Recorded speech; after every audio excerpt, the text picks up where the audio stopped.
So to change out the front and rear shocks, you're going to need some basic hand tools. I have a breaker bar with a 19mm for the lug nuts. I have an 18mm and a 9/16mm wrench. I have a large socket ratchet, 18mm large socket, 9/16, and then a 15mm. So let's get started. So before I jack up the front end, gonna break these free. Now that the car's jacked up, you can just spin these guys off.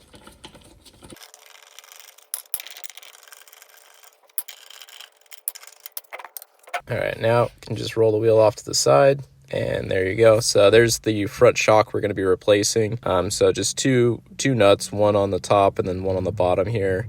This top nut's going to be a 9/16, and then on the bottom here, this is going to be an 18mm. Now just got to ratchet this guy off. And there we go. So just going to spin this top nut off, and then we can take out the bottom. So 18mm down here, so just breaking this free, and then we'll be able to just spin it off. And there we go. So that comes off, and now we can just slip this off of the screw here. And there's the front shock. Here's the comparison of the new shock next to the old one. And as you can see, I pushed this guy all the way in, and it's not coming back out. So definitely needed to replace the front shocks on this guy. And here I am on the other side. So there wasn't a lot of clearance to put a socket and a ratchet on here, so just using the wrench to take off this guy. All right, now it's time to put in the new shock. So again, just goes in the same way the old one came out. Just got to put the first part through the hole here, and then I have the top piece to go on, and then this just slides right over here. Last thing we got to do is just put the washer back on and put the screw on.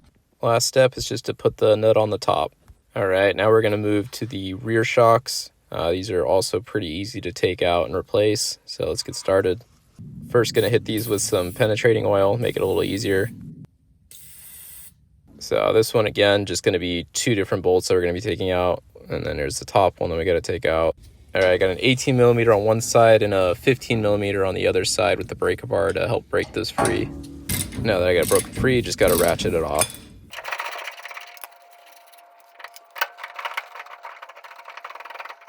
And there we go. So I got the bottom bolt out, and now we just got to do the top. So again, gonna hit this with some penetration oil. Now I'm using the 18mm with a breaker bar to break this one free.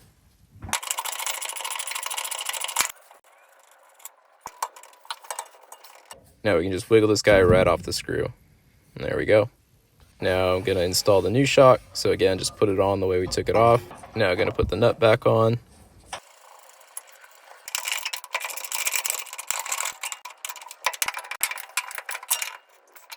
Now just got to torque it down really good with the breaker bar. Now for the bottom part, just got to compress this up, and then we're going to slide it right in. Final step is just to screw on the nut, and this one's in.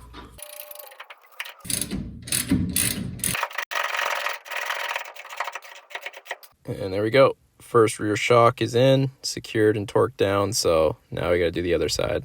Now for this side, this bolt was being a little stubborn, so using the end of the jack as an extra breaker bar, and then the ground here on the other side to hold it. So this will give me a little bit more leverage to break this free. And then here's the side-by-side of the rear shocks. So the new one next to the old one. Again, compressed it all the way in and didn't want to come back out. So really glad that I'm changing out all the shocks on this guy. All right, so repeated the same steps on this side, was able to get this last shock in, and here's the other side. So hope the video was helpful if you're changing out your front and rear shocks on your Ford Ranger or Mazda truck. So thanks for watching, guys.